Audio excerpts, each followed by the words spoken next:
Hello, this is Malcolm McDowell. In a world built on stories where heroes rise, villains fall, and meaning hides between the frames, one podcast has dared to explore it all. From galaxies far away to quiet corners of small-town coffee houses, they've sought the truth hidden in pop culture's pulse. The laughter, the light, and the lessons buried beneath the spectacle. This is Pop Culture Pastor. Pop Culture Pastor.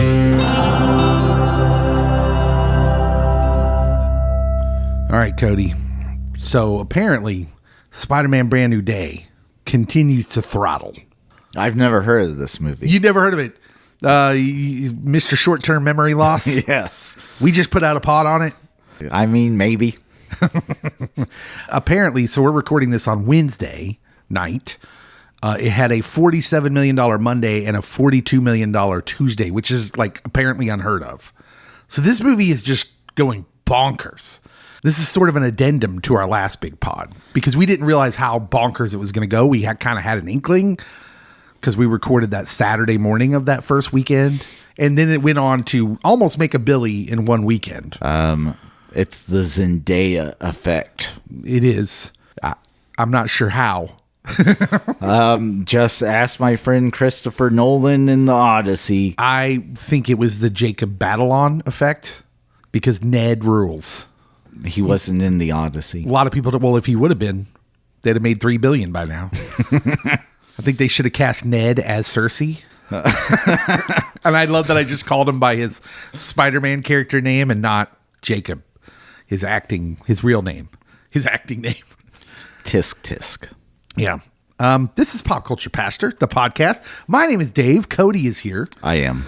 Also, Paul. Paul, how are you doing? I'm doing great. Our resident film geek is here to Excelsior. Set us straight, us non-cinephiles. Is that, would you consider yourself a cinephile, Paul?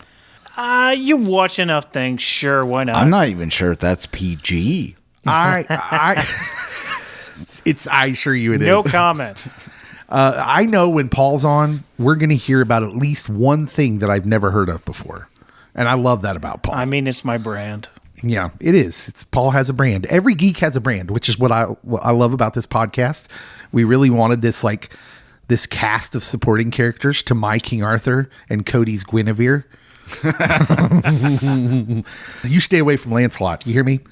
I thought I would be Patsy. But yeah, Spider-Man is just going nuts, and it's going to make all the money. There's a lot of things out there about Wonder Man getting canceled, and I'm just like, listen, I'm here to tell you, I'm not an insider. They canceled Wonder Man because the director and showrunner is Destin Daniel Cretton, who just directed Spider-Man Brand New Day. DDC?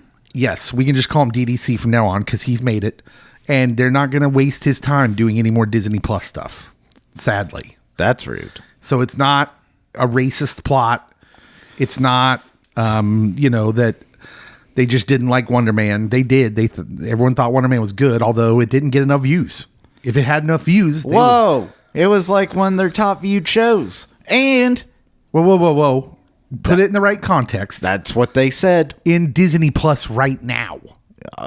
Total views, it's not even close. That's Loki. And it finally got Marvel some award nominations, which is something they don't do. Yeah. Got an Emmy nom for our guy Yaya. So We'll see if RDJ can manage it for Avengers this year. I don't see that happening. No, I don't think that's going to happen. I don't think it's going to happen either. But It's just a tough year if you're wanting that sneaky Academy Award nom. Yeah. This is going to be a tough one. The Odyssey is really going to dominate awards, I think. Okay. So we need to have a little house cleaning here, little show notes. We don't do show notes a lot. We're cleaning house. We're cleaning house, but mainly we have a schedule change. Because Watch-Alongs is coming back this week, because one of our favorite shows of all time, Ted Lasso, is back for another season 4. Theodore Lasso. And because Ted Lasso drops on Wednesday nights or Wednesdays, And because that does not really give us enough time to record a pod for me to edit it and produce it and get it out by Friday. I do nothing. So I can't help. Cody is the spiritual backbone of this podcast, and don't anyone forget it. But we need to move the big pod back to Fridays, which you're listening to this pod now on a Friday. Hopefully you didn't let this sit for too long. That'd be weird. So this pod's dropping on Friday, and we're moving watch-alongs back to Monday. Huzzah. Everyone got that? Good. That's great. Grand. Wonderful. Okay. So now that that's out of the way, also we should tell you we're going to be in Omaha this weekend. Omaha. I won't sing the song, but I sang it last pod. But we will be at Omaha, Comic-Con, Nebraska, or Nebraska Comic-Con. See. I can't remember. It's one of those two. But it's in Omaha on Saturday and Sunday at the big center by the river. You know what we're talking about. One, the big place by the place. The Chi Center, the CHI. I think that's it. So come see us in Omaha. If you're listening and you're within driving distance of Omaha, come see us this Saturday and Sunday at Nebraska Comic-Con. We're excited to be there. We'll be excited to talk with some of y'all. Movie game, guys. I am holding in my hands 3 Rotten Tomato movie profiles, one of a certified rotten movie, one of a mediocre movie, and one of a certified fresh movie. Paul, which one will you try and solve? I'll go trash again. Trash. Paul is going with the Jackson strategerium again. All right. This movie came out in 2013. Oh. So newer, with a 12% critic score. 12%. Oh, I wish I had a piece of paper. It's not Pirates of the Caribbean. It's too late for Tom Green. That's your first go-to? Tom Green? That's not a bad strategy, if we're being honest. Oh, I got to make a guess. Yeah, 2013. 2013. Let's go with The Predator.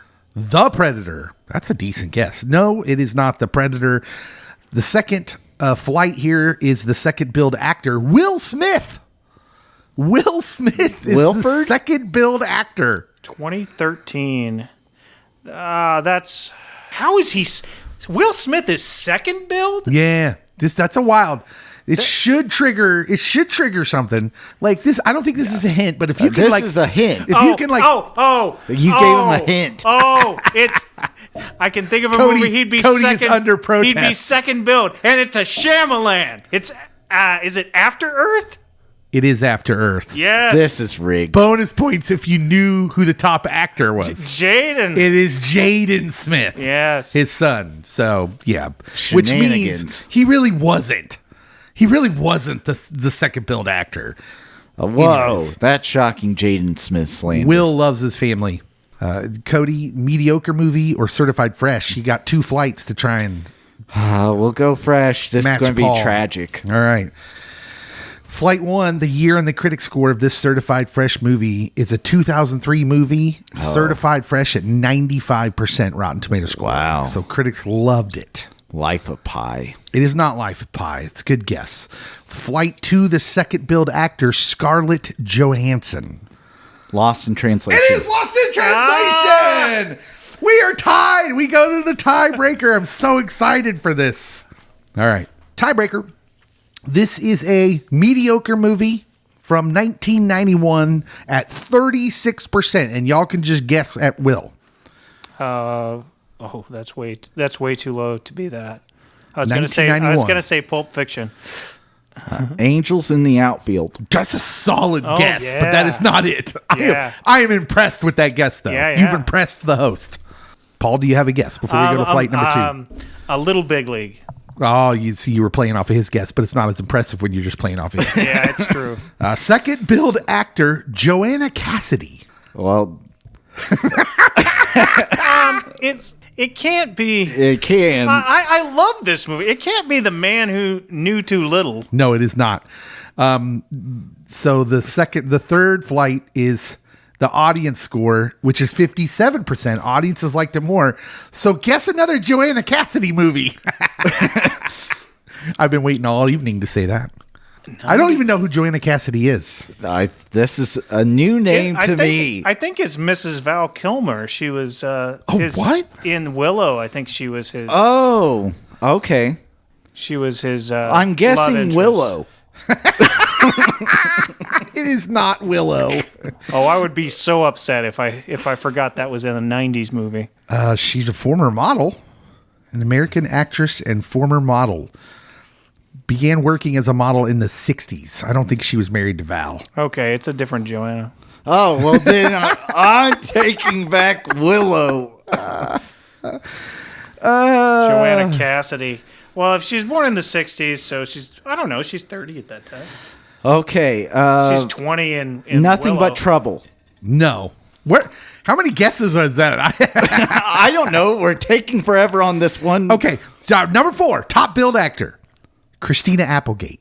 1991, 36%. Joanna Cassidy, Christina Applegate. Audiences liked it more. Tommy Knockers. She was not in it. I got nothing. Nothing. Okay, here's the blurb. Please give it. When the mean old woman their mom hired to watch them for the summer kicks the bucket, 5 siblings must learn to take care of themselves. The Boxcar Children. Oh, Cody is aged out on this one. Don't tell mom the babysitter's It dead? is Don't Tell Mom the Babysitter's Dead. This was a big movie. This was a giant movie. This was not one that networks thought we need to re-air. You know, weirdly, it is not. It is. You don't see this movie on TNT, but this was a big movie, I assure you. I'm like Christina Applegate. Yeah, acted before Married with Children. Or no, this was is after she gets big with Married with Children. Okay. In fact, this is kind of her first beyond Married with Children role, and she's the star. Like, she is the star of the movie, and it works. Like, people dug it. I thought you were going to say this was Weekend at Bernie's Part 3. I mean, if we're being honest, it's probably the same level of comedic value. I think I saw the trailer for this on Real Player. Yeah. Do you remember Real Player? Did you not? You haven't seen Don't Tell Mom the Babysitter's Dead either? Just trailer. Okay, we might have to Be Kind rewind this one. I don't know if it needs it. All right, let us know if we need to Be Kind rewind Don't Tell Mom the Babysitter's Dead. Meanwhile, I'm back on my schneid. it is time for Pop Culture Lately. We'll be right back.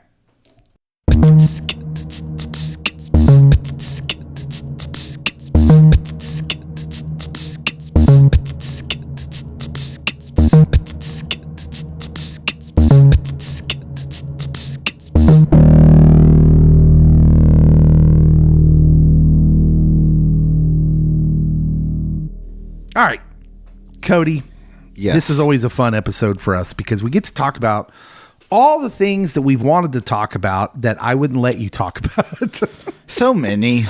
We call it Pop Culture Lately, and that's just maybe twice a year is usually about on average how we do this.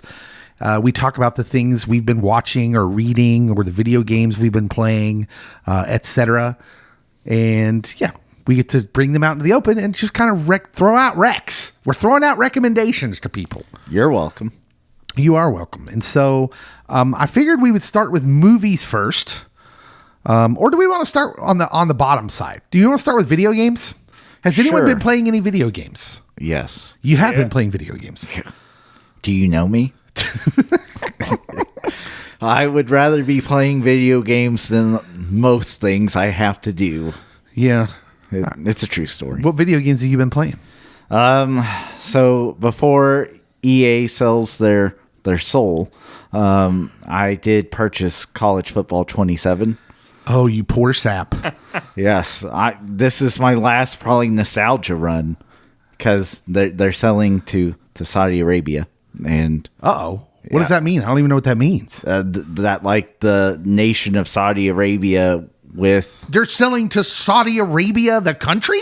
like some of the princes, but yes, What are they going to do with EA Sports?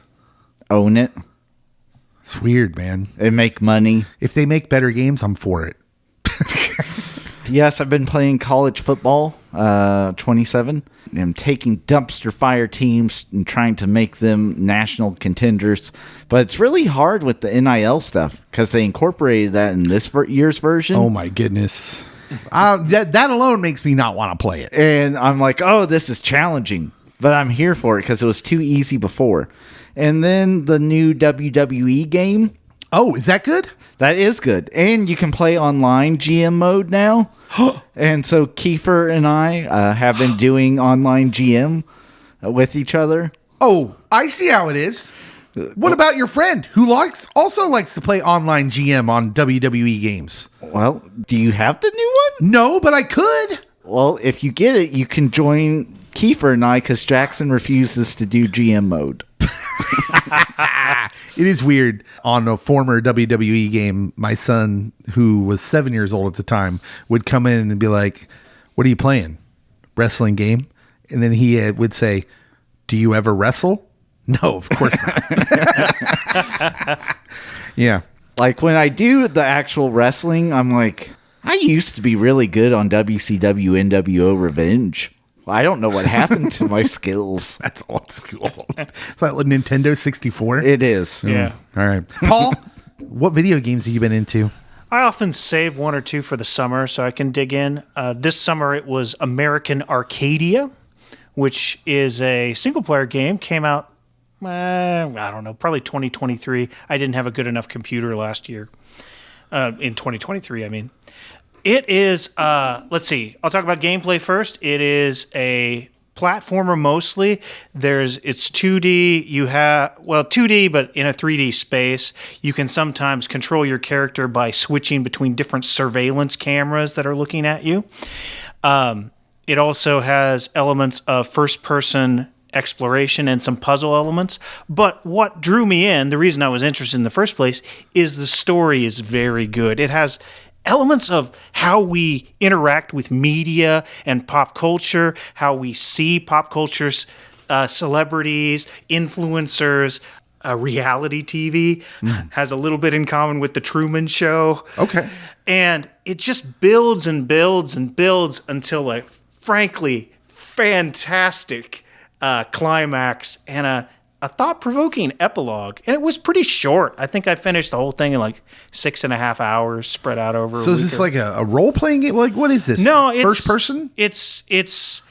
There's kind of two main characters. One is primarily watching through surveillance. Okay. So you switch to her every now and then, but most of the game you're a character who is being surveilled. Okay. And you're It's like controlling a him. story game. Yeah. Yeah, Yeah, okay. absolutely. Cool. But most of that character is kind of platforming in a style. It's not that different from, say, classic Prince of Persia. You kind of climb up ledges and make jumps and things. Cool. Yeah, that sounds amazing. Any other games? The other one is I've been working on for a bit longer, but I've been playing the Phoenix Wright games, or the Ace Attorney is I think what the series is called. And those games are mostly a series of visual novel / puzzle games set in a courtroom atmosphere. So most of the gameplay, you're taking, say, statements from testimonies, and then you're finding contradictions in them by comparing with evidence. So if that's kind of paperwork aspect of it is fun to you and kind of thinking about the argument, those games are great.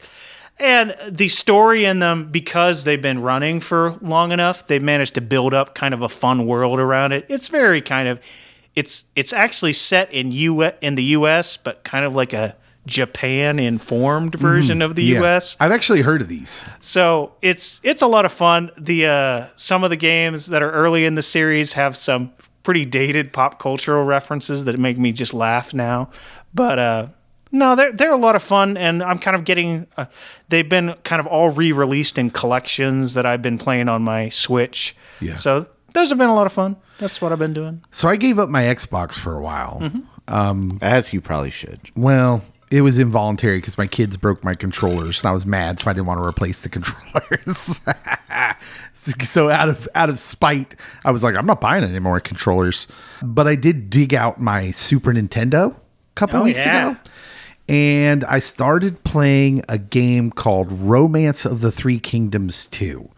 Now, I may have talked about this on this podcast before, but this is a game that it's based on a 14th century Chinese historical novel about feudal China back at like I think the 4th century is when it takes place, but it's very much a game about strategic placement, and you're agricultural. You're trying to store rice and build up your armies and recruit generals, and you got to keep your generals happy or they'll defect to some of the other warlords. It's very much fun, and it became a series called Dynasty Warriors, which people are more familiar with for the later game systems, but it is a very much strategy sim first. Not like the Dynasty Warriors games that kind of became hack and slash games. Is it turn-based? Oh, yeah. Yeah, it's turn-based. It's made by Koei, K-O-E-I. They made a few of these. Nobunaga's Ambition was the same thing, but Japan. I played a lot of Nobunaga's Ambition. Yeah, Nobunaga. I don't know how to say it. That's just how I said it when I was a kid. I don't know either. But yeah, I'm playing a 1992 game about warring claimants to a collapsing empire. So, it's basically House of the Dragon, but real life historical stuff. So yeah, that's what I've been playing. Romance of the Three Kingdoms 2. Well, let's talk about, Cody, we'll go to you first. You want to talk about what movies you've seen recently? I've seen movies. Let's do movies non-doc. The first movie is a little movie called Obsession. Okay. Yeah. Tell me about Obsession. For a while, it was borderline my movie of the year. Yeah. It was between that and Project Hail Mary, and then both those got blown out of the water by The Odyssey. Mm-hmm. But Obsession, really, really good movie about a guy who clearly likes a girl. She is kind of aware that he likes her, but at the same time, she is not interested in him. He wants to give her a gift, and this sounds biographical for me at this point. And he gets so embarrassed in the car, he doesn't give her the gift. Well, the gift that he bought was a one-wish willow, and you break it, and whatever you wish for is supposed to come true. Oh, and so that was going to be for her. He doesn't give it to her, and then he uses it that she would love him more than anything else. You always got to be careful with the wording of the wishes. Oh, yes. And all insanity and chaos happen. Curry Barker's the one that writes and directs this. His YouTube stuff's really good. This movie spurred a lot of conversation and debate. And I noticed that. It operates on multiple levels, and then also it doesn't spell anything out fully, so then you leave some of it up for interpretation. It conveys, it makes you feel very strong emotions as you're watching it, and it doesn't feel like it ever lets up. Yeah. Really, really, really, really, really, really good. It's a movie I want to see, and yes, I will concur that it did seem to spur a lot of interesting discussion online. Because when we live in the internet, it's going to internet. It also spurred some very dumb conversation online. And it was made for like $750,000. That's crazy. And it was I think it grossed over $400 million. Yeah, so that is wild stuff. Do we want to alternate? Yeah. Okay, Paul, what's a movie you want to talk about? I think I'll just get my blurbs out for the stuff you guys have already seen. I think some of these I know you just talked about Spider-Man Brand New Day. I've never heard of it. Just go and see it. You don't need to review other Marvel movies or Spider-Man movies. It explains itself so well. It's so good, you guys. It's amazing. It's spectacular. It's sensational. It's web of. Go see it. Yeah. I thought after we did review it and after I edited the pod, I wished I would have said, it's hard to put your finger on why this movie is so good, but I think it's sincerity. It's a very authentic story, told with sincerity of like DDC, Destin Daniel Cretton. Yes, DDC. And the people involved. This wasn't about money. This wasn't about the Marvel machine. They just wanted to tell this story, and they did it so well and so authentically that it just affects you. And it features Mean Gene. It does feature Mean Gene. It's great. And what other blurbs of stuff the other you've blurb reviewed? was Toy Story 5. I finally went to see that I think 2 days ago. It's fine. It's fun to see all the characters again. I don't have a kid. So going into this one, I think I'm getting too old for it, you guys. Nah. It's just I see the wonderful message they're teaching about, making friends and stuff, but all I see is the existential horror of being a toy. I watched a movie last night. I was just perusing Netflix and I came across a movie. You know how sometimes you come across a movie you've never heard of and you see the trailer and you're like, okay, I'm into this. So I watched a movie called The Kid Detective. Have you guys heard of this? Came out in 2020. It was directed by a guy named Evan Morgan. Stars Adam Brody. That's not Adrian Brody. No, this was from what show was that? The OC. That's where he got famous. And I'm just going to tell you something. He's the reason I wanted to watch the movie. I just kind of dig Adam Brody. I like that new show he's in with where he's the Jewish rabbi. Does that have the Rachel woman from Crazy Ex-Girlfriend in it too? I don't think so. It has Sophie Nolise, who's in the Yellow Jackets. Okay. But it's a Canadian production. Basically, the movie's about a guy named Abe Applebaum, who's Adam Brody, who is a celebrated child detective at the age of 12.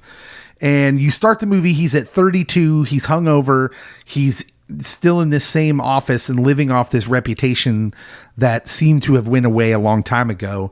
And a teenage client comes in to hire him for a real case. But I kind of watched this on a whim, and it's a weird movie. It almost feels like who's the Royal Tenenbaums guy? Wes Anderson? Yeah. It almost feels like a Wes Anderson at first, but I think weirdness is the point. And it's sold up as I did some studying. It's sold as like a kind of a spoof on the Encyclopedia Brown series, if you remember those books, where what happens when Encyclopedia Brown grows up. When he's a celebrity child detective, what happens to this kid? And it starts as whimsical. You get this montage of a kid this adorable kid solving crimes. He's getting paid in candy and soda pop. And then you quietly, like, the story shifts into this story about basically Arrested Development, about a kid who never got to progress because everyone loved him and he was a celebrity at the age of 12. And so that became his thing, and he had to remain being that thing. But when a girl gets kidnapped from his town and he can't solve that case because he's a kid, it destroys him and he loses favor. And it's just, that's kind of the starting point of the movie. And so I found it to be wildly effective in a lot of way. Yeah, I don't want to give too much of it away because it takes. You have spoiled too much already. Oh, no. It's just, I've just told you the beginning, the starting point. But it's basically a story about what happens when a child gets celebrity and how they feel stuck in that, how they can get stuck in that kind of frame of reference and that role, and how they let people down in their own mind. Anyways, it's played as very much as like what happens when Encyclopedia Brown or the Hardy Boys or whoever gets older. What happens then? Scooby-Doo. And so I would recommend it. It's good, especially if you like Adam Brody. Cody, got another movie for us? I will go with the sequel to a movie Adam Brody was in the first one of. That is Ready or Not 2, Here I Come. What is that? That's a horror movie.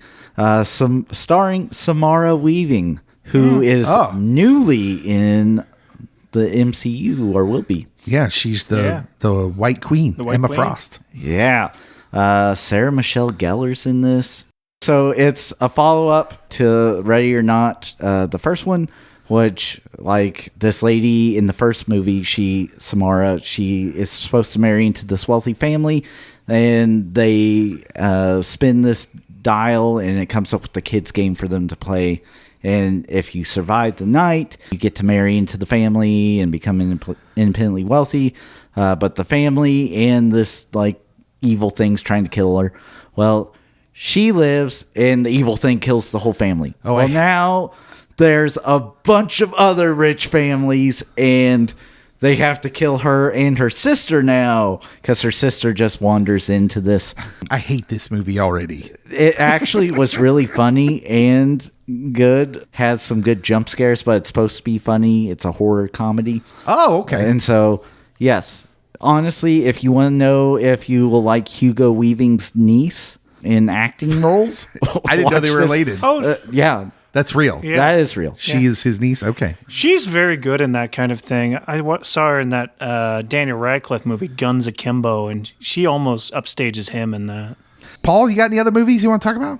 I was visiting my parents last week, so we did watch an older movie. This is stars Spencer Tracy.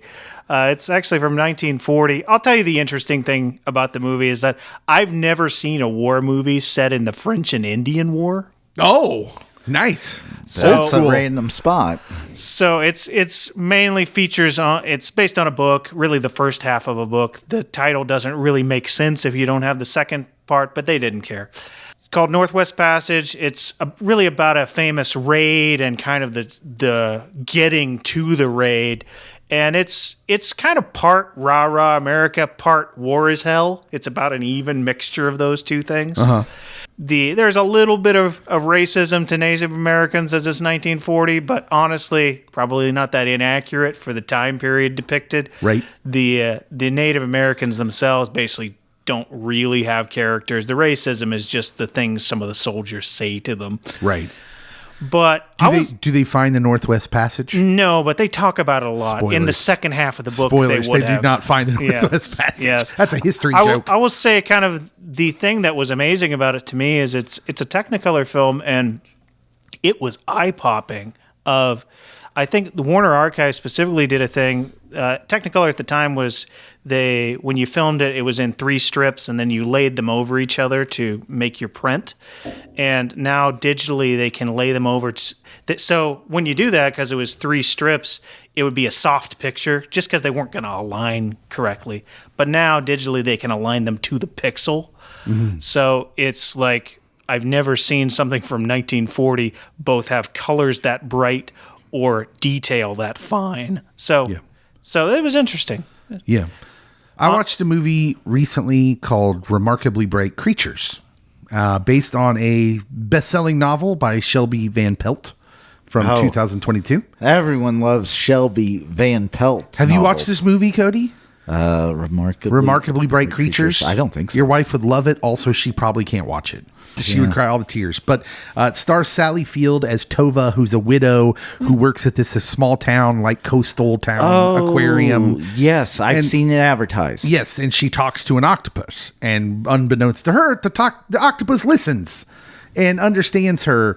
And I they're know aliens. Yeah, I know that sounds like a weird kind of movie, but it is a wonderful, wonderful movie. It's about grief and loss and the importance of continuing to live and connect. And how can you not love Sally Field? And She's Bill great. Pullman's son's in it. Lewis Pullman is in the movie, and he's great too. Like, everyone in this is good.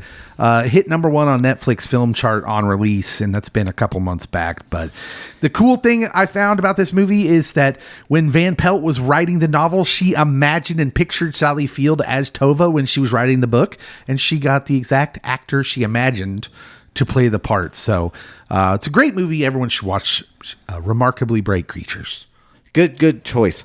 What are the movies? My last one for movies is a little indie film no one's ever heard of, probably, called Backrooms. Besides, it was also one of the big horror blockbusters this year, which the horror genre still killing it. And for a while, looked like it was the only thing that could make money. Thank you for Chris Nolan stepping in and helping not only historical literature, but also Marvel.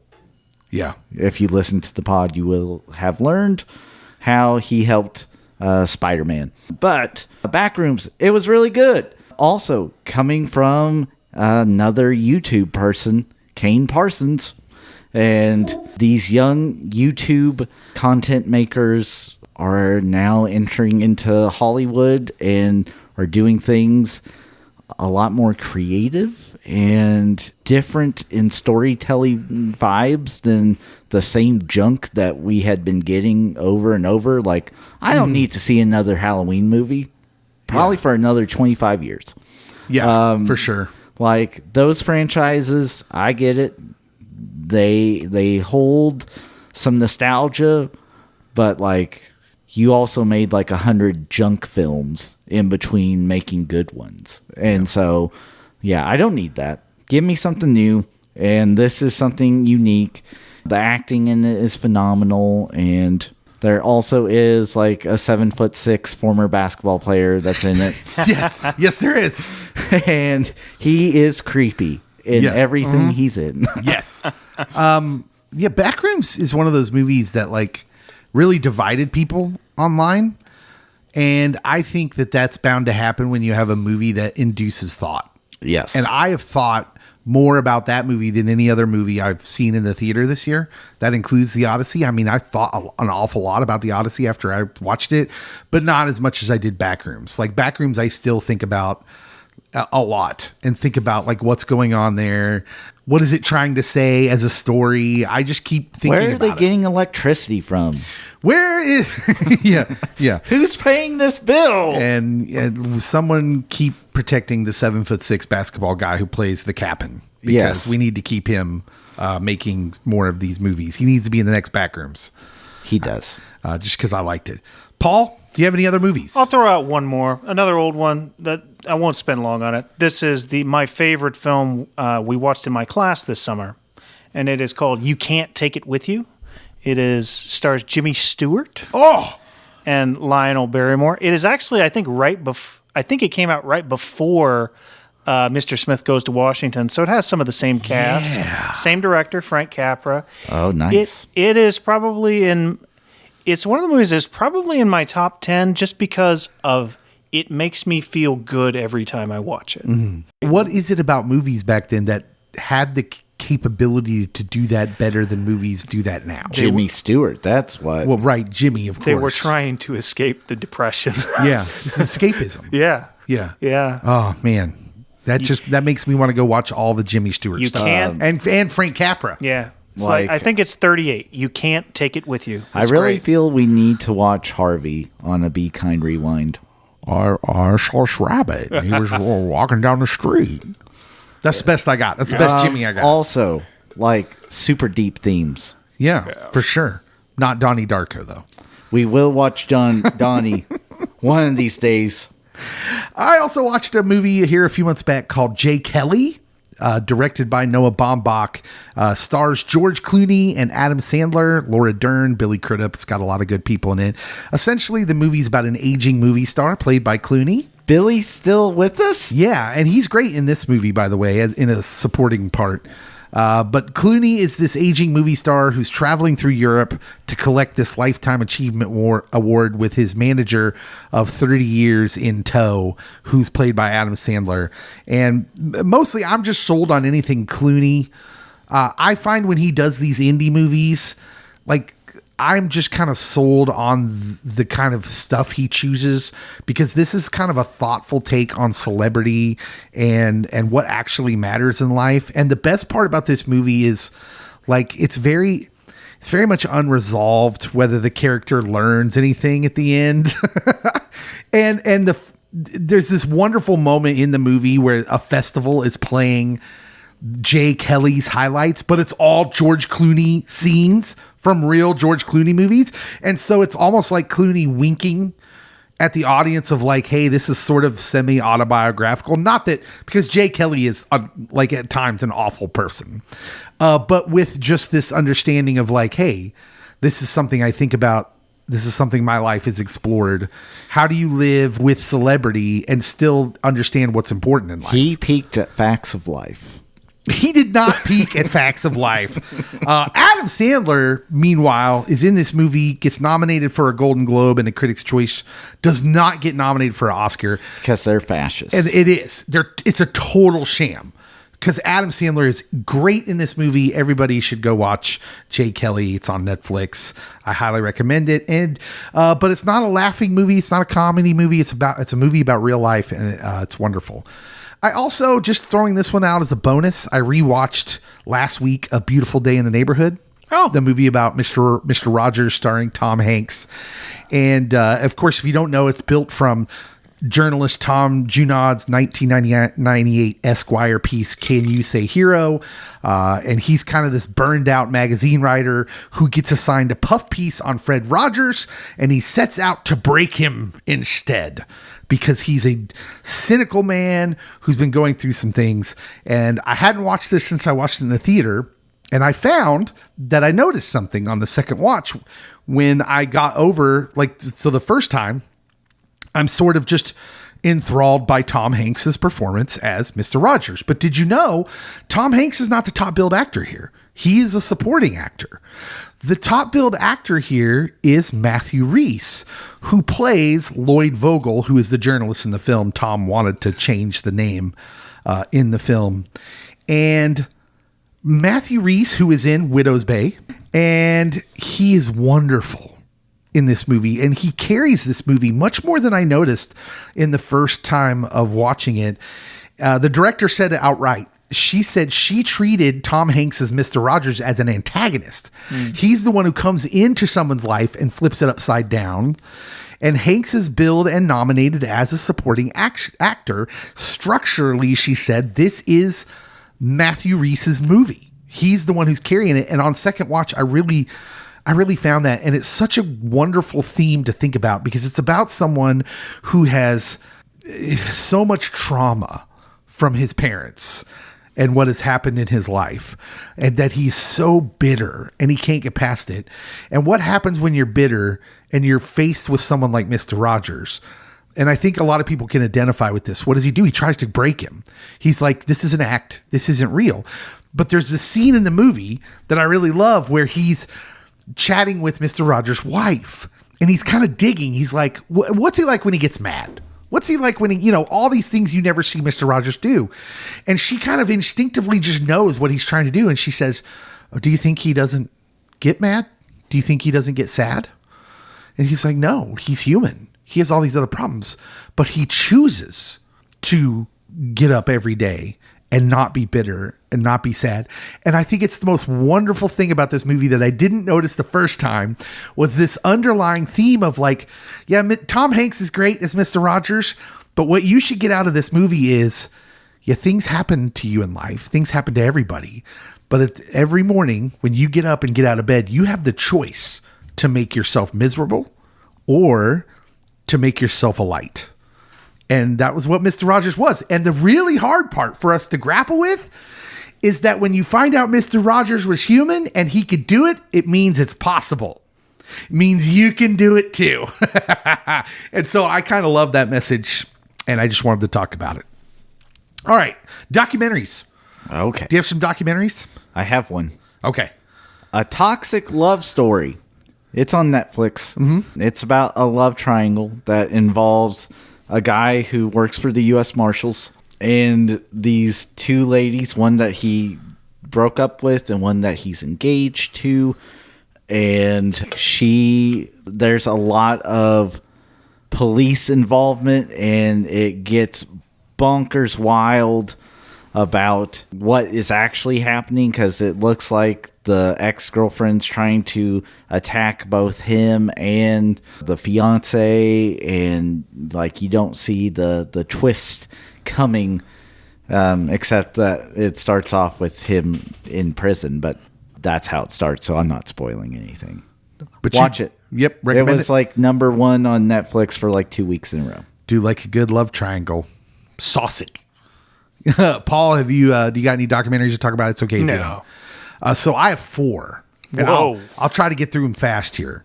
The most recent one I watched was Shipwrecked, Nightmare at Sea, about the 2012 Costa Concordia disaster. Now, I had a very cursory knowledge of this, remembering the news event when it happened and seeing the ship on its side, in the ocean.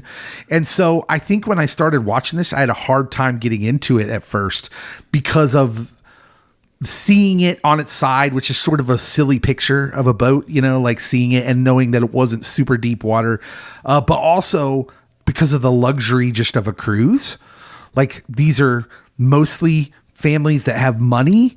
And so when there's very early on in the documentary, I found myself wanting to like scoff, like to be like, oh, come on. Was it really that bad?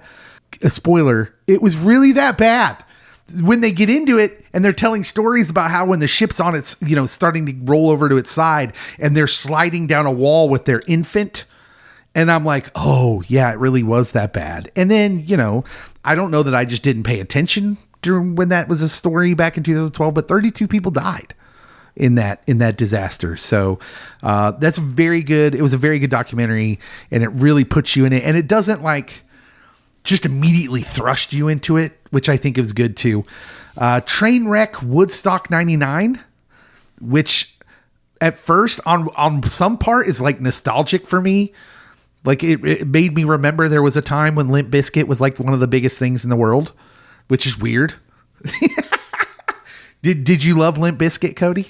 Just the Undertaker's theme song that they did, Rolling. Yeah. So yeah, I was struck. I remember hearing about 1999 Woodstock and hearing about what a disaster it was.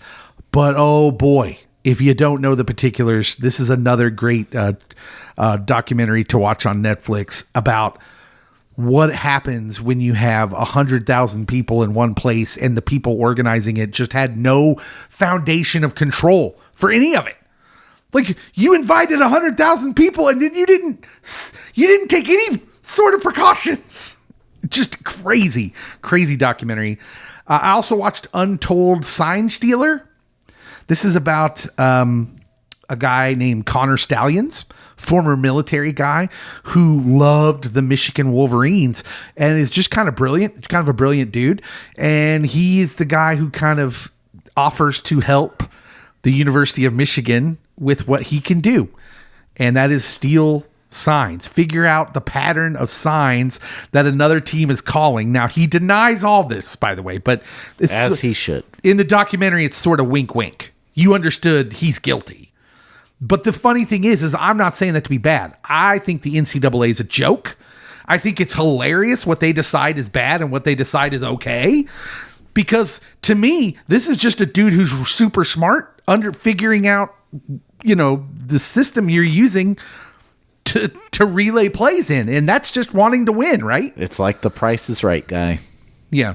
But my favorite documentary I think I've watched so far this year is a documentary called Secret Mall Apartment.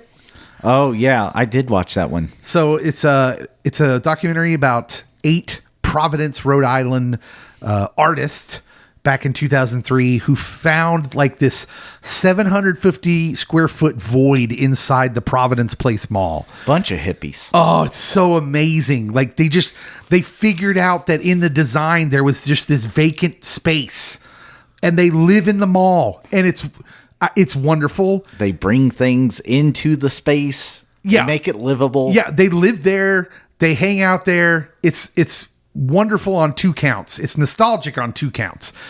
You've got malls, malls. And then you've got young people cooking up a crazy scheme purely because they had time on their hands, which we don't have anymore. Nobody's got free time to just cook up crazy schemes. Also, stealing from corporations. It does have a very liberal, hippie-ish fight the man sort of vibe to it. Oh, yeah. Because there was a lot of gentrification going on in Providence at the time, apparently. And so, yeah, it was very interesting to me and also just a fun watch. Very much so. And I was bummed when it inevitably ends. It was going to always end. Yeah. Cody, what TV have you watched recently? Okay, so I will start off with Widow's Bay, or as some would say, the next Martha's Vineyard, and definitely not cursed. I take it that's a line from the show. It is such a great show on Apple TV. It's a comedy horror series. First season just dropped, and Matthew Rhys is the lead. He's the mayor of the small island community that they're trying to become the next Martha's Vineyard for tourists, but it's cursed, and like people born on the island can't leave the island, and weird things happen on the island, and Stephen Root is in it. Dale Dickey's in it. And Don't know who that is. She's hilarious. You would know Dale Dickey if you looked her up. Never met him. Okay. And Kate O'Flynn's in it. Might be a criminally underrated series, even though a lot of the kids are talking about it. If you have Apple TV and you got like a day or two, binge watch it. It's worth it. Yeah. It's not scary. It's more funny. It's on my list. For sure. It's on my list. Paul? I'll go with Star Trek Strange New Worlds. Season 4 just came out on Paramount Plus, so I've been watching that as the episodes come out. If you're not familiar with Strange New Worlds, it's kind of the original Star Trek concept. It's a bunch of people on the Enterprise, some of them familiar, with a captain named Pike instead of Kirk. He was actually the captain in the original pilot back in the 60s. So he's before Kirk. Before Kirk. And I just tried it out one day because I think Paramount put like the first episode of every Star Trek show on YouTube, so see if they could hook you. And it was just so hopeful and envisioned a bright future that is kind of the thing you want Star Trek to give you a lot of the time, that I was hooked, and I watched through the first couple series. I will say, because it's only, I think it's 10 episodes a season, if you watch classic Star Trek, there's a bit of, what problem are we dealing with this week? And if you're going down to 8 to 10 episodes, you really have, if you're doing especially like a serialized story, which there's some serialized elements, you really have to condense. So I would say the swings, the big swings the episodes take, get crazier as the show goes on. Till right now we're kind of, I mean, we're in season 4. The first episode was Star Trek and dinosaurs. That sounds just like a winning combination. Yeah, and the second episode is like a phantasmagoria horror, kind of gross out, which is That's a solid pull. which is a big swing.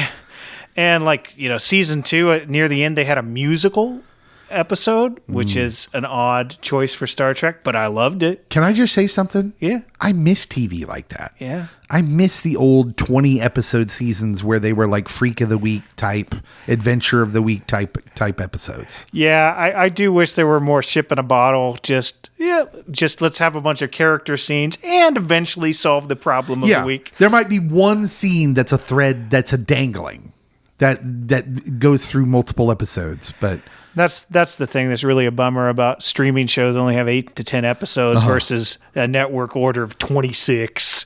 yeah. But yeah, it's been a lot of fun. And it has a very clear ending in mind. It's one of the weird things about streaming shows. They had finished filming the 5th season before the 4th season started airing. Yeah. I have a 2-for-1 here because both of mine come from the land of Westeros. Or Westeros. Never heard of it. I'm not sure how to pronounce it because I've heard it both ways. Earlier this year, A Knight of the Seven Kingdoms came out based on George R.R. Martin's Dunk and Egg novellas. So it's back in time from Game of Thrones. And Dunk is this huge giant of a knight, and Egg is this little boy who is someone more than he seems to be. And it was wonderful, just such a wonderful show. It felt like it takes place in Westeros, but it feels tonally like something different until the last couple episodes of the season when there's like some serious stuff that goes down. But it felt so different and so charming in a way, which, man, I love the Game of Thrones books. I have a love-hate relationship with them in a lot of ways because one thing they don't have is charm. And so Knight of the Seven Kingdoms was so refreshing. It was delightful. Yeah. See, Cody even watched it. Yep. Are you watching House of the Dragon season 3? We haven't started this season yet. I will say, I think House of the Dragon, I'm enjoying it. Season 3. Season 4 is going to close it out. So this is the penultimate season. I think it's better than season 2 so far because season 2 sort of felt like it was a loop. Like they kind of end up in the same places they started. Whereas this one, there's been a lot of high profile deaths. There's a lot of moving around on the board of all these people. And I have found it pretty entertaining, although still not. I guess it just doesn't hit me like the original Game of Thrones story does. But I think it's very good. It's HBO, so they spend a ton of money on it. They canceled my favorite one, so I'm done. Which was your favorite one? The first one you mentioned. Now, I think that's not true, because I read today that season 2 is starting to get developed. I thought that it was officially dead. We'll look it up later. But yeah. Do you guys have any other TV shows? Oh, yes. Yeah. Yes. Hit me with your next TV show. Plenty of TV shows here, buddy. So we will go with The Terror, The Devil in Silver. So The Terror is like an ongoing series, but each season takes place in a different place or a different thing. And so You're just making up stuff. I've never heard of this. I am not. I've heard of The Terror. Very Lovecraftian. Yes. And this one, it takes place in a mental institution in New York City. And a guy gets picked up off the street by some cops after getting into an altercation with his wife's ex-husband. And the cops take him to this institution, and he's trying to get out.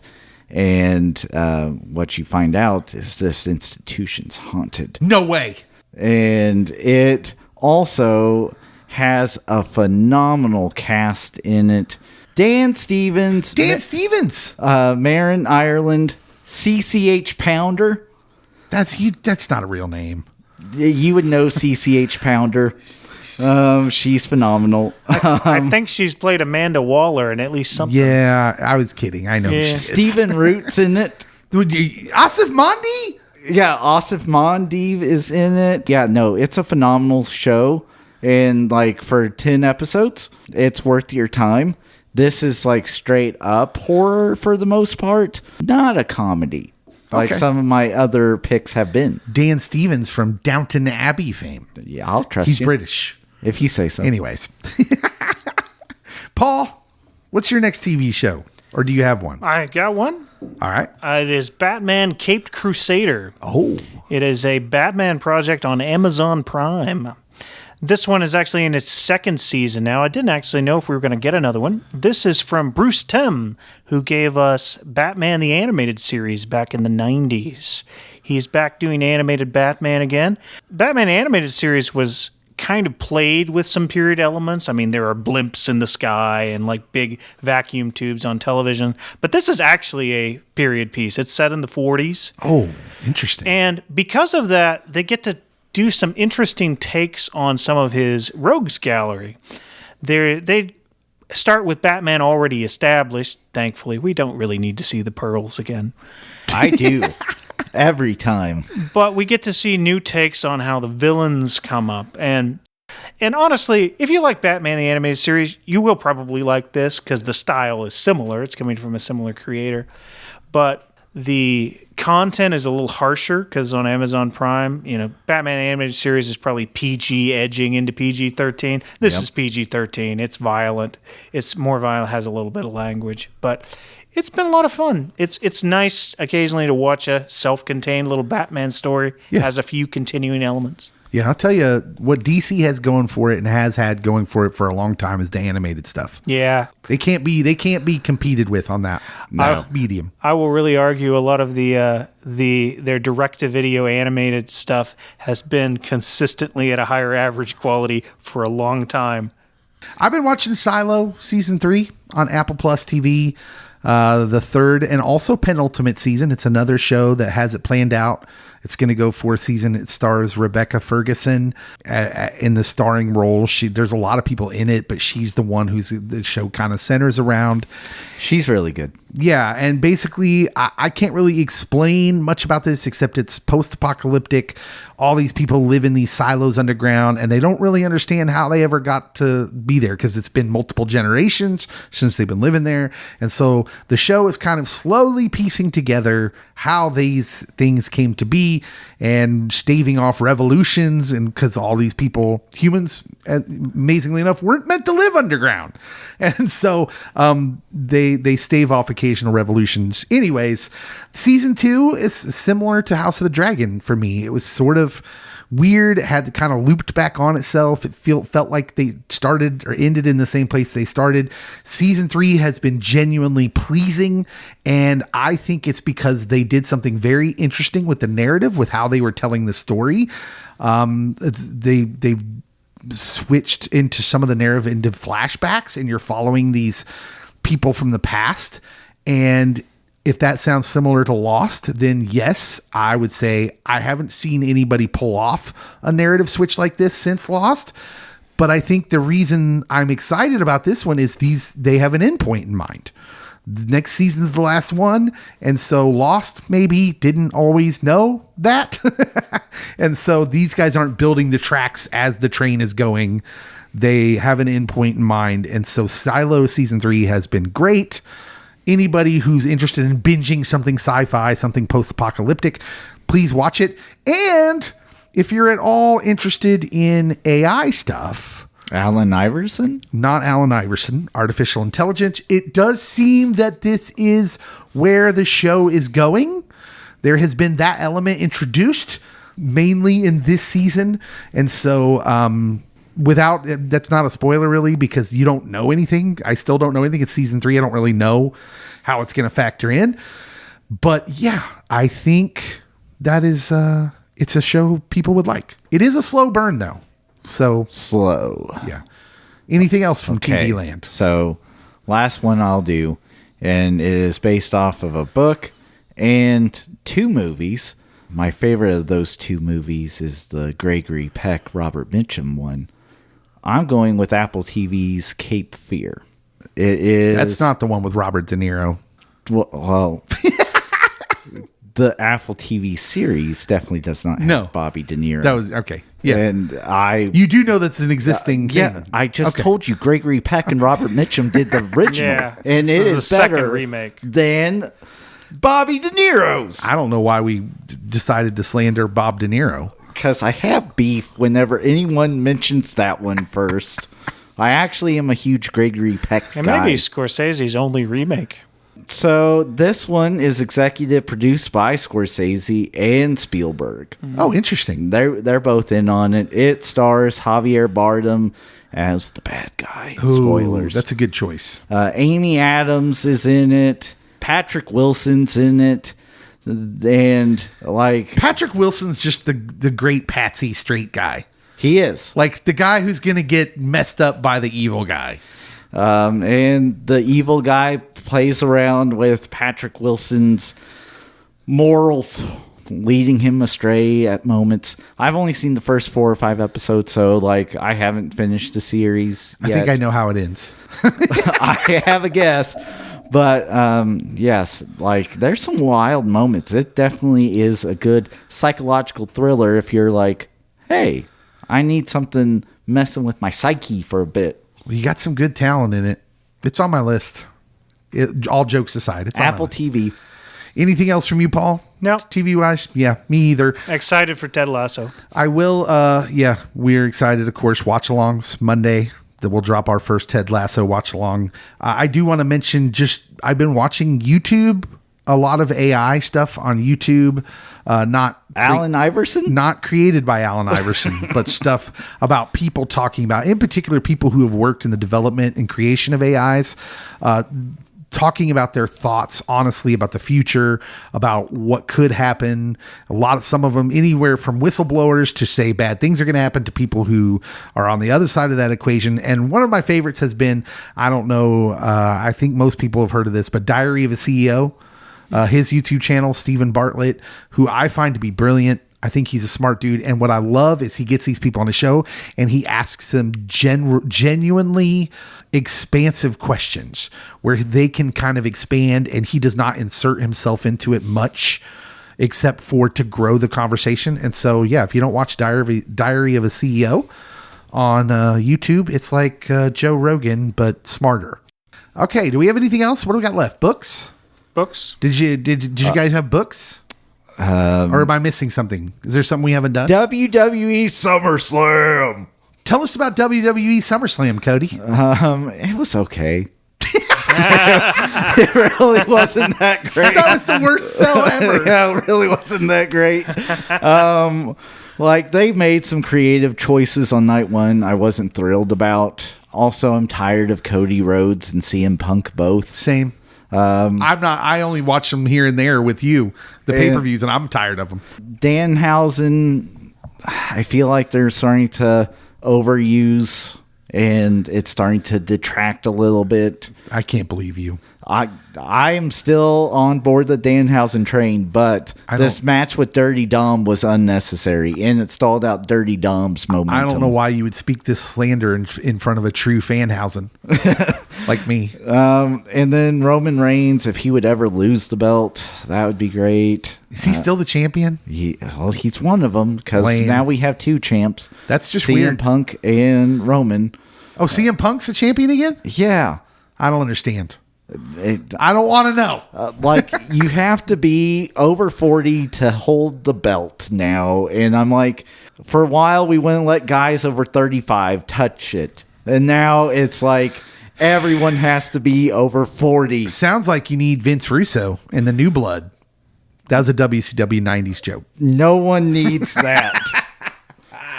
Which, by the way, Dark Side of the Ring's back. Oh, nice. Nice. Paul, anything else you'd like to talk about? Do we have books? I have a book. Yeah. Book? I've been reading a lot of comics lately. So I have the big one is J. Michael Straczynski's Rising Stars. This was a book he put out for Top Cow around the turn of the century. And it's a superhero thing. I think it's probably following on some of the ideas when Watchmen started deconstructing superheroes, and then we have a bunch of it now with The Boys, and Invincible. But it's almost passé now. Yeah, but this one, the idea was there was a town in Illinois that got hit by a meteor that just had this great flash in the sky, and all the kids who were in utero at the time end up with powers. So interesting. So the people who were pregnant in their mother's bellies, there was, I think, 115 of them now worldwide who are just in this town and grow up. So there's stuff. There's some material talking about how the government would deal with this as they grow up. But as far as the superhero stuff goes, it's pretty good. I've enjoyed it a lot. I think I'm up to issue 8 or 9 out of like 24 now, so I'm about a third of the way through. Straczynski told a story where he set the pieces up at the very beginning, and he just knocked me sideways with a twist at the end. It was so great. I was like, oh, it's so good. It seems like you could do some fascinating stuff with that start for a story of like parenting. Yeah. And like the relationship you have with your parents and what that does to you. And he's incorporating like elements of religion, what people would think about this, because you think you're touched by the gods. Yeah. And different things about, what's your responsibility once you have these powers, of course, and just different things. It's been Straczynski's really good at building up a world. He's done it several times in several different formats. So I'm really excited to see where it goes. Interesting. Okay. All right. Anything else? No, I don't have any books. Okay. Let's you want to go out to the lobby? Yes. Let's go out to the lobby real quick and answer some questions. We'll be right there. Welcome to the lobby.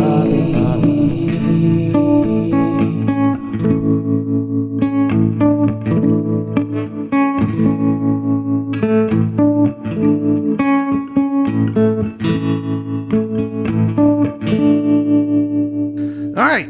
We got out of the studio. We are now in the lobby. Quick to get our Mountain Dew, our nachos, Cody, his chocolate-covered awfulness. It's delightful. Yeah. Paul, what's your snack of choice in the lobby? The movie theater lobby here. You can say chocolate-covered raisins. It's a safe nobody place. should say that. I mean, E.T. probably made it happen for me. I do like a Reese's Pieces. Yeah, Reese's Pieces. Those are good to nibble on in the movie. Basically what we do, we come out to the lobby, we answer listener questions. Our first question comes from Jim Smith, a regular contributor. Hello, Jim. From New Jersey. He says, what franchise is no longer entertaining and needs to ride off into the sunset? So many. Yeah. I mean, Star Wars, too obvious here? No. You can tell other Star Wars stories. Yeah. Okay. You're still hopeful. Like, I don't need it to be a $1 billion franchise. Okay, so who are you thinking here? What are you thinking then? Like, I'm hoping that Indiana Jones is for sure dead and gone. I would hope so too. But then, they made Dial of Destiny. And so, I mean, anything's possible, really. I still think you could tell Indiana Jones stories. Just recast them. Nope. Yeah. Just kill it all. Oh my I gosh. Oh my goodness, just kill it now. But no, I'm thinking horror genre. Like, don't do any more Scream movies. I don't. Well, need that them. should have happened 15 years ago. They're still happening, David. I know. And I get upset. again, I honestly, Halloween, you let it die for 20 years and then bring it back. I'd be okay with that. Scream was such a great concept. The first movie, it was all subverting all these dumb horror tropes. And then the second they made a sequel, it was like, well, what the heck? The second they made a sequel, it peaked, and that's where it should have stopped. There will be no Timothy Oliphant slander on this pod. Cody's just got Timothy Oliphant blinders on. Jim. I'm glad we haven't had a Saw movie in a while.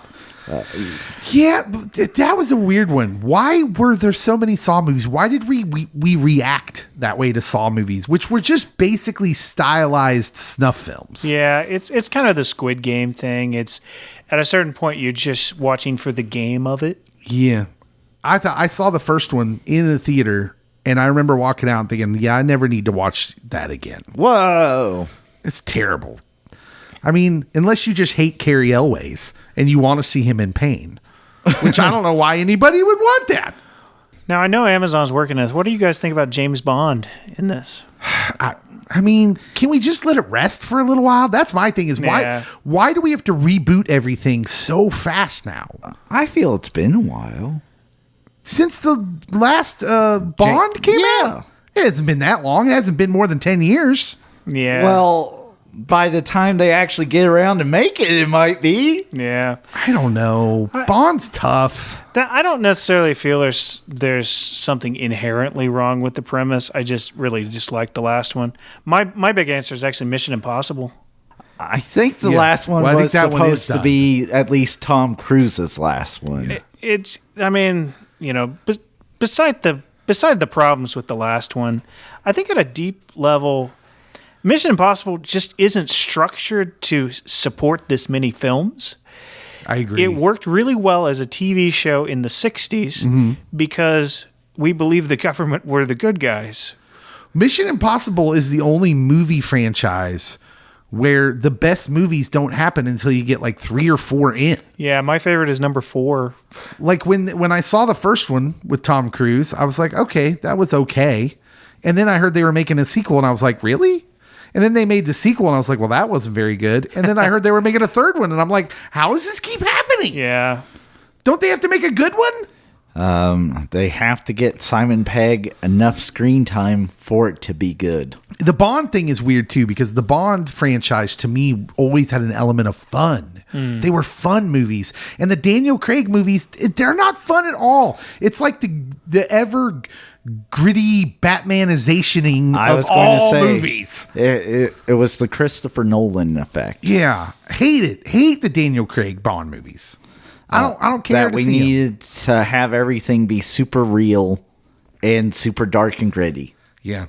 Anything else? Any other franchises? Some people would say Lord of the Rings. It's a completely different thing.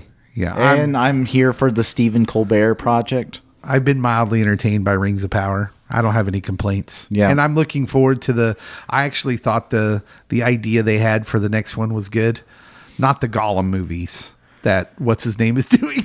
You don't like Andy Serkis? I do like Andy Serkis, but I'm not here for a Gollum prequel. I think my problem with them doing more Lord of the Rings stuff is probably the same problem at root with Emily Wilson, how Emily Wilson feels about the Odyssey. I'm too much of a nerd about it to like new stuff they'll come up with. Yeah. Yeah, maybe. Emerald Archer 81 from Instagram. Sorry, I don't know his real name. He has several questions. Okay. So part 1, these are all book questions. He says, are you big readers? Are you big readers? Because we don't talk about books very much. And so what's your favorite book or story, Cody? Whoa. Do you have a favorite book? Skipping over the first question. Okay, well, all right. Well, what's the first question? Are you guys big readers? Oh, are we a big reader? Yeah. Well, go ahead. I go in spurts, but I also know I'm a slow reader because I want to pick up all the detail. I'm one of those people. And so, like, I get rushed through books by other people. Like, well, whenever you finish that book, I can read it, Cody. Or accelerator reader program, you got to get all your points, Cody. And I'm like, the Lord of the Rings takes a while, people. Yeah. So I do like to read. I don't often make time for it. But when I do, I go in, like, big chunks of reading. So... what was the next question? Well, should we all answer that? Are you a big reader, Paul? Probably not as much since I've been an adult. I read stuff. I've read more nonfiction than fiction, really, as I've been an adult. But I do read. I mean, as you can guess from my book choice, I got a tablet last year, and I've been reading a lot of comics on that because it's backlit and big. So yeah. From that, I've been doing a lot. Yeah. I read some text. I enjoy reading, but it is hard for me. I'm self-diagnosed ADHD, which means I'm currently reading 28 books that I'm in the middle of. Sure. Yep. That's what happens. I start a different book, and then I'll be into it, and I'll read a few chapters. I'll set it down, and then I'll see another book I want to start reading, and I just kind of do that a lot. There's been very few books that grab me in such a way where I'm like, I'm just going to roar through this. Lord of the Rings were some of those books. The Hobbit. Project Hail Mary was one of those that I didn't want to do anything else. I just wanted to get through that. And so there are books that do grab me, but I wouldn't say I'm a big reader just because I am a big reader. I just don't read the same thing all the time. Sure. Yes. Very often. I mean, if I were to pick, say, a book I think is really important to me, I'd probably go. I might go like G.K. Chesterton's Father Brown stories. Or wow, he's going academic on us. Or maybe, I mean, I first experienced this as a book, but now I love it for its original form, which is radio dramas, Hitchhiker's Guide to the Galaxy. Okay, yeah. I can quote a lot of that at a drop of a hat. So, Cody, what's your favorite book? Do you have a favorite? That is tough if we're going to include graphic novels. Oh, I have one. Sandman Volume 1 is up there. I mean, should we include graphic novels? I mean, I'm not trying to poo-poo on comic I was books. going to include that in favorite story. Because I would put Watchmen on my list. Yeah. And that would be up there on my graphic novel side. But I think, honestly, Of Mice and Men is a classic for me. And... one that I will mention for one of the later questions. I'll keep it. Yeah. Keep it secret. So Emerald Archer 81. I love Lord of the Rings and The Hobbit. Those are my absolute favorite books. I go back and forth which ones I liked better all the time. I also loved Watership Down, which I read too young the first time, and then I came back to it as an adult and read it. And so I love that. I loved Clive Cussler books, which is the main guy was like an oceanic Indiana Jones by the name of Dirk Pitt, that they actually made a couple movies based on Sahara being the most prominent with Matthew McConaughey. Mateo. And I read a lot of nonfiction. I love the book Dominion by historian Tom Holland, not Spider-Man Tom Holland. Yeah, I think you mean Spider-Man. Yeah. What is one book or story that you would love to see adapted onto the big screen? I have one I've dreamed of for years, and you guys are going to laugh at me probably, but it is The Life and Times of Uncle Scrooge by Don Rosa. This artist was a big fan of, I won't give too much history. He was a big fan of certain Uncle Scrooge stories, and he decided to basically map out his entire life from the 1870s to about the 1940s.